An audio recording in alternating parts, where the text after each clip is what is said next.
Hi everyone, welcome back. Matt Samosky here. Today's video is going to be about the finance office. So by now you probably negotiated your best deal on the car. Hopefully you shook the salesperson's head, you're ready to go. They tell you that the only reason you're getting into the F&I office is to sign the official paperwork, right? Well, if you think that, then think again. What's really going on in the F&I office? If you want to find out, then keep on watching because this video is for you.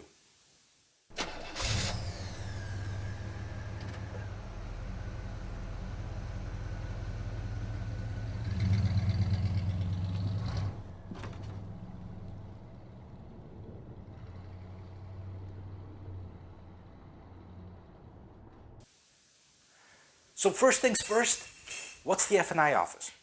F&I office stands for finance and insurance. And it was set up originally just to handle the paperwork, just what you were told, to handle the paperwork, which means the business manager or the finance manager will draw all of the final paperwork when you're purchasing a vehicle, and then they're going to make you inspect it to make sure that your name is correct, that your address is correct, that this is how you want this vehicle titled and registered, and you're going to sign the official paperwork, right?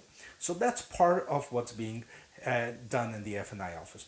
Over the years, dealers figured out that, hey, why not use it as a profit center for a dealership? I mean, everything that the salesperson might have missed or everything that the customer didn't want to buy, maybe we should have another try in the F&I office. And while the products that are being sold in F&I office are different than the ones that are being sold up front when you're purchasing a vehicle, there are some similarities to it. The only difference is that usually the finance manager or the business managers have the opportunity to work you on payments if you're financing the car. So instead of telling you, hey, this warranty is going to be $2,500 or this policy is going to be $1,000, they say, well, how about for $20 more, you can have this vehicle protected for X amount of time. But I think I'm getting too much ahead of myself without telling you what are the products that are being sold in the F&I office. But going back to the profit center, the profit center for the dealerships, I mean, this is a public knowledge. You can look it up online. The F&I office averages about $1,500 in profit per vehicle sold at the dealership.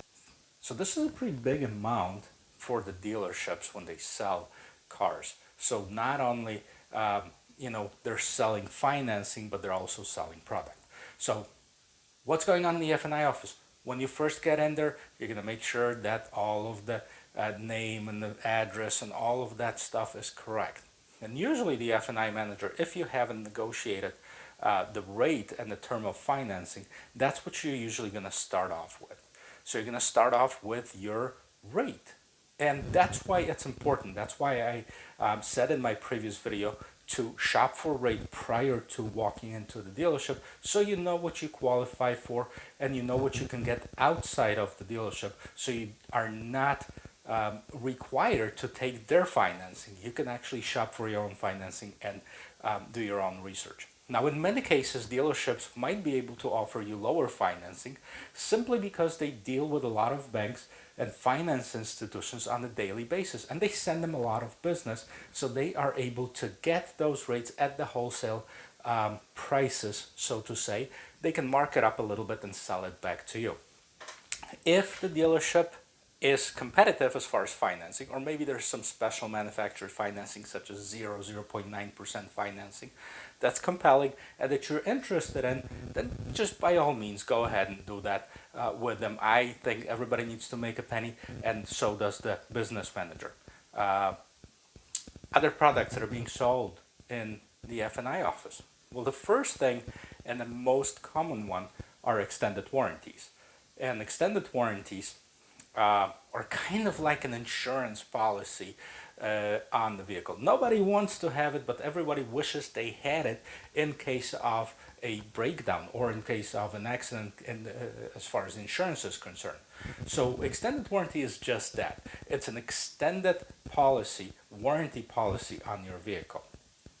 But is this for you? Is it something that you want to buy? You need to ask yourself this question. Hey, how long do you normally keep the car? Are you buying a brand new or pre-owned vehicle? If you're buying a brand new vehicle, you need to find out of what's the warranty on the vehicle is that comes from the factory that you don't have to pay a penny for, because a lot of manufacturers are extending and that warranties are getting longer and longer. Several manufacturers have the 4-year 48 as standard, 5-year 60 on the powertrain. Some even go to 7 years 100,000 miles on the powertrain, and that's generally the most expensive component of the vehicle. So if that is already covered, then the warranty that is offered to you would fill in the gap in between the standard coverage and extension of the coverage, so to say, let's say from the powertrain only to the full comprehensive warranty. Now, there's two different kinds of extended warranties. There's a manufacturer's extended warranty, which means, for example, you're buying a Honda vehicle. Let's just take that as example. And you want to buy an extended warranty. Honda has their own extended warranty, which is called Honda Care. And most of the manufacturers have their own version of it.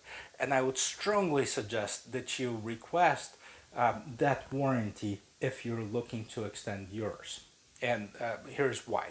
Well, first of all, it's the extension of the same exact warranty as you already have, just for a longer period of time. Secondly, you never have to worry about of which shop or which dealership is going to accept that warranty or which one is not going to accept it. If it's a Honda dealership anywhere in the United States, they will accept Honda Care warranty. They might not accept an aftermarket warranty, but that's a different story. Why they might not accept the aftermarket warranty is because a lot of those warranties, especially the discount ones, will tend to have them jump through hoops to first get an approval on the repair, and secondly, they jump through hoops to get their money from the warranty. It's to the point that some dealers will either hold on to the customer vehicle until they get paid, or decide not to take this warranty altogether. So if you're offered an extended warranty that's not the brand of the car that you're buying, I would strongly suggest that you do some research on it. Find out, ask the finance manager where can you take the car for repairs, and not just take their word for it, but call up some of the shops that you've done business with, maybe another dealership, and find out, hey, are you accepting this type of warranty? Not all of them are bad. There's some great warranties with great coverage.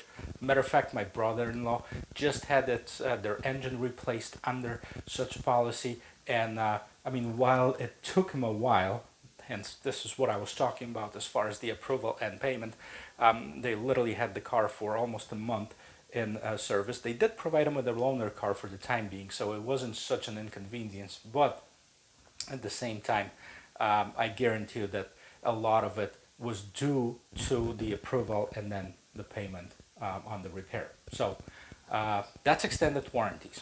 There's also what they call the wraparound warranties. The wraparound warranties is basically a warranty that fills in the gap, like I said before, between the coverage that you already have and the coverage that you had with your regular warranty. So let's say the car's got 3 years, 36,000 miles, 5 years, 60,000 miles policy on it. You can extend the 336 to 5 years, 60, which means just that 2 years, 24,000 miles on everything for a fee, of course. And what are those fees? Well, it's different for every car. I've seen warranties for as little as under $1,000, and I've seen warranties for as much as $6,000, $7,000, $8,000 for some of the older high-performance vehicle or luxury vehicles. So it's always part of when you're shopping for a used car to find out of what that warranty would be, just in case that car breaks down. Anyways, what do I think about extended warranties? Generally, I'm all for it if you need it. So if you had your last car and you had 120,000 miles on it, and this is what you're going to do with the new car, then consider buying it. If you're buying and trading in the car every 3-4 years, then it's probably not for you. Okay? If you're leasing, definitely forget it, skip it. There's some dealerships, including the one that I bought my car from, that actually will offer you an extended warranty on the lease, and you just have to laugh at them. But anyways, uh, second thing that's offered in the finance office is maintenance plans. So prepaid maintenance. And what is prepaid maintenance? It's basically just what it says. It's a prepaid maintenance. So instead of every time when you go for an oil change and the scheduled maintenance to a dealership, instead of paying for it, you already have paid for it at the time of purchase. Not much benefit to it, and in many cases very little savings. The benefit to it would be that you can include it in your monthly payments if you finance it and literally spend maybe $5 or $10 a month more and just have it covered for the 3, 4, 5 years depending on the term you agree on, versus every time you go to a dealership you have to pay for it. Now also keep in mind, and always read the fine print, whether it's with the warranty or with the maintenance plans. What does it cover? How many times per year? How many services are covered? And how much does it cost? I'm not a big fan of it. Honestly, I would not buy it. But if it's something up your alley, then go for it. Okay. What else? What else is sold in the finance office? Another very popular product that's sold in the finance office is what they call a gap insurance. And gap insurance is a policy that would cover a gap or a difference between the value of the car and the loan that you have on this vehicle in case the car is totaled by the insurance company. So how does that work? Let's say you purchased a vehicle for $15,000. You did not put any down payment down, and then made a few payments, and about 6 months to a year later, you actually got into an accident and the car was declared a total loss by the insurance policy, which means it's not worth fixing. The repairs are too expensive, so we're just going to pay you the value of the vehicle, or pay off the value of the vehicle to your finance institutions or the bank, and then if it's less than the value of the car, then you owe that difference to the bank. The bank doesn't care that the car is worth $10,000, you owe 15. You signed the loan for $15,000, and that's what you owe to them. If the insurance company pays them 10, you're on the hook for the remaining 5. So the gap insurance is to cover that gap. Now, gap insurance is generally not expensive. If they offer it to you and asking a lot of money, then don't take it. You probably take a chance and have that reserve set up in your account in case of a situation like this happens. Now, again, if you're a person that are always worrying about the financing and always wants to have everything insured, and if it's something that you think you can swing, that go for it, But I personally, well, first of all, I lease my car, so it's included in all of the leases, or most of the leases. Gap insurance is included as part of it, because there's usually no down payment required on the lease, unless you want to adjust your payments. Then a different video on that. But if you don't put 10% down on the vehicle, and I'm meaning 10% is 10% of the pre-tax price of the car. So 10% plus your taxes plus whatever other options you decide to buy on the car. If you pay that much down, then you should be okay without the gap insurance. If you pay less than that as a down payment, then maybe consider it, because there might be an issue when, if, hopefully never, but if the car gets totaled on that. So that's what gap insurance is. What else is sold in the F&I office? A product that's still being offered. I haven't seen many people buying it over the last 20 some years I've been in the business, and that's called a credit life or disability insurance, or as the old used car salesperson would tell you, it's a croak and choke policy. Not very nice, but what it is, it's an insurance in case you get disabled and cannot work, therefore you cannot make payments, or in case of your death, that insurance will cover either a portion of your payments or all payments depending on the policy. In my opinion, the cost outweighs the benefits, and I would definitely, this is one of the products that I would definitely say, don't buy.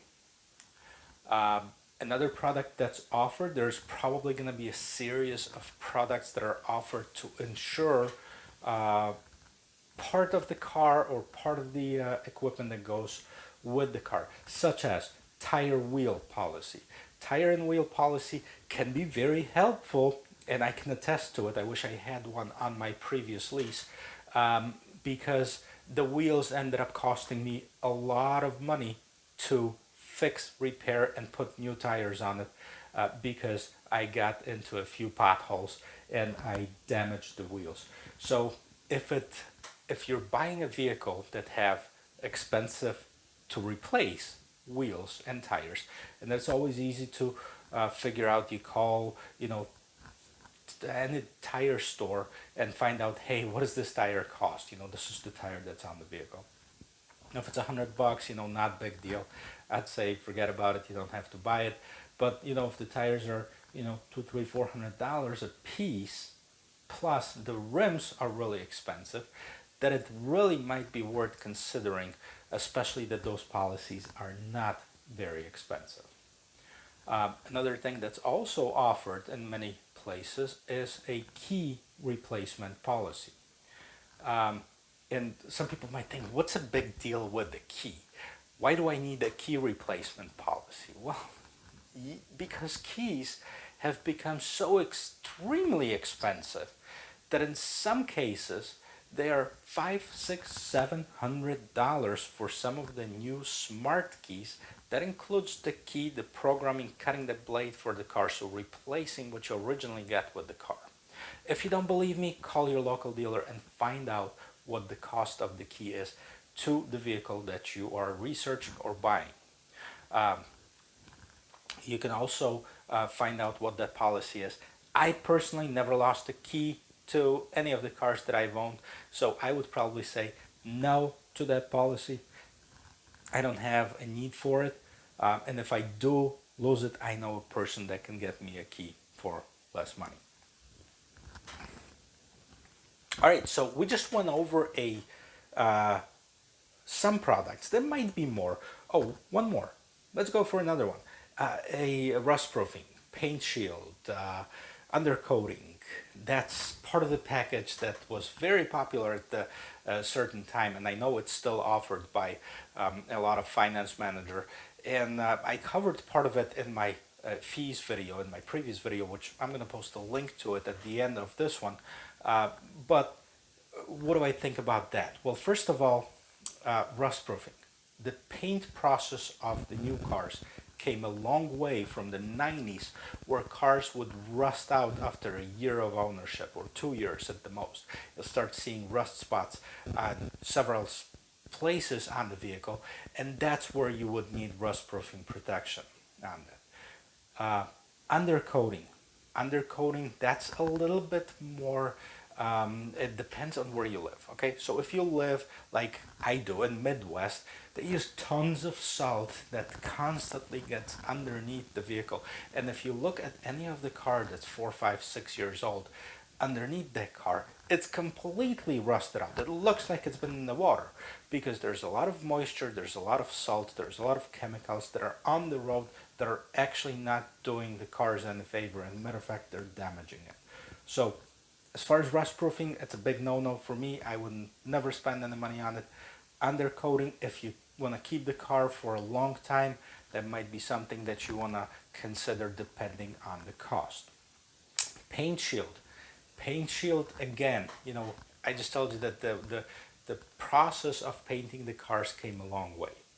But, there's still factors that damage the paint on the car. So if you have a lot of trees around your house and you always have some tree sap on the car, or maybe there's a lot of birds and you have bird droppings, which are very dangerous to the paint and the clear coat. They'll eat through it. Love bugs in Florida.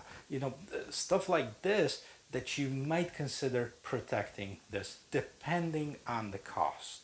Okay, that's always a big thing. And they're always going to give you, some of them will give you a great presentation, and that's all true. Maybe play a video of how it's done and how it's protected, and they're going to ask you for the moon. They're going to ask you for a lot of money for those products. Um, a Always you can research it, and see what the real value for those is. I personally, I don't know. It's been a while since I've been at the dealership and we sold it, but at that time the whole package was not more than, a few $100. I'm not talking two, but maybe $400 or $500. So I don't know if that's changed or not, but if you're being asked $3,000 for that car, that's just ridiculous. Walk away from it, buy it from somewhere else if that really makes a difference to you. Okay. Finally, the last thing, and this is not another product, but I want to tell you about um, the finance office, the urgency, um, and you wanting to get out of it and sometimes might not make the best decision. So it's really hard to advise somebody to buy the warranty or not buy the warranty. Every situation is different. That's why you've seen, I didn't say don't buy anything, maybe the credit life or disability, which I see no value in, or prepaid maintenance, which I see no value in.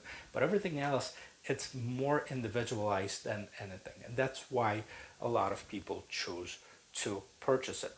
But they also choose to purchase it because they usually look at the monthly payment versus the total price of the product. So the finance manager will probably present you with a menu option, kind of like in the restaurant. The first option is to protect the vehicle for, 2 years and 25,000 miles with the rust proofing protection, maybe. Then the second one is 5 years. The third one is 7 years, and there might be a fourth one, but there's usually 2, 3, 4 options on that. Notice that none of the option is just your payment that you agreed on, or just your payments without any extra product. So people tend to pick one, right? Well, you know what, I guess we'll go with the cheapest one. Well, you sure you don't want to upgrade it for a little bit more? Yeah, I guess it's $10 more a month. Doesn't really make much difference. Let me go for that one. Guys, think about it, okay? Calculate it. Let's say it's $30 a month and you're financing for 60 months. That's $1,800 that's being added on top of what you already spent. Okay, is it worth it? I don't know. I'm going to leave that decision up to you.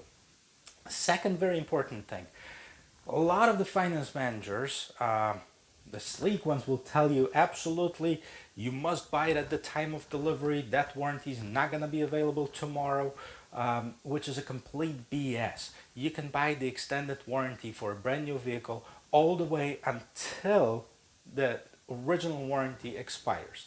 And that's if you want to buy that new vehicle warranty.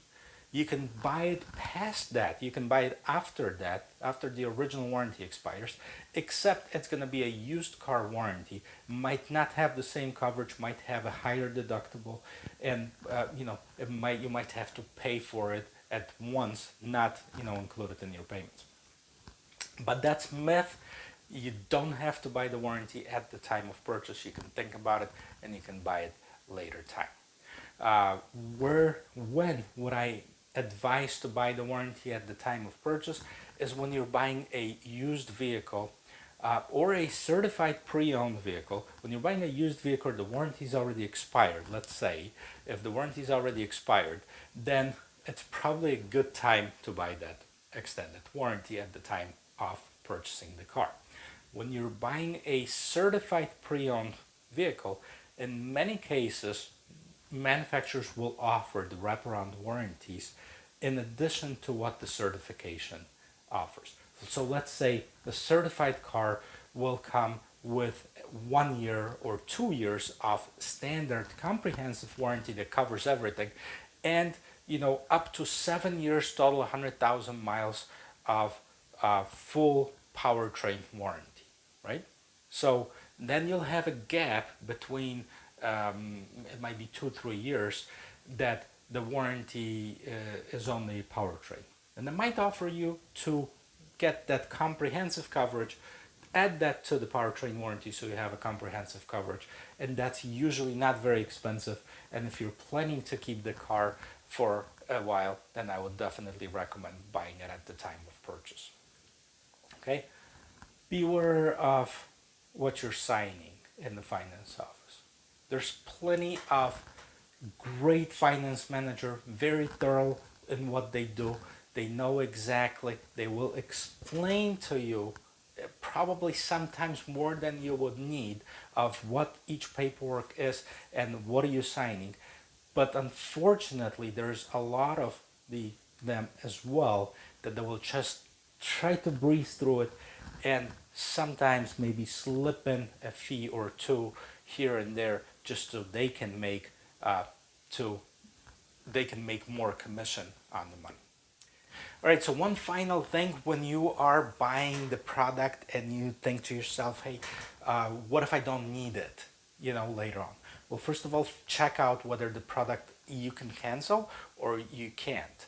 And that's very important because 99.9% of warranties you can cancel, get the unused portion back, if you decide not to want it. But some of the other products, once you said yes in the finance office, that's yours. They're not going to refund it. They're not going to cancel it. Some of they simply can't because, like rust proofing, once they put it on the car, they paid for it and it's done. So always check, of what's cancelable and what's not in the finance office.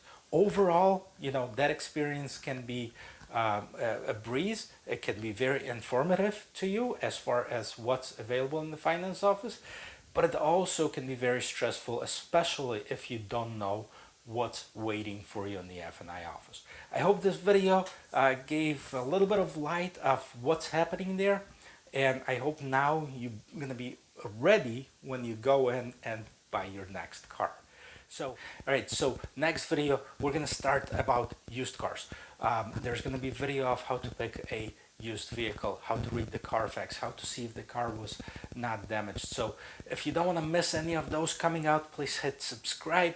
So every time that I post a new video, you get a notification on it. Hit like if you liked it. Hit don't like, please don't hit don't like, because I want everybody to like my videos. But if you don't like it, put it in the comment what you didn't like, and I'll try to do my best to either get better or explain why I did it this certain way that I did. So I'll see you in my next video. Till then, cheers.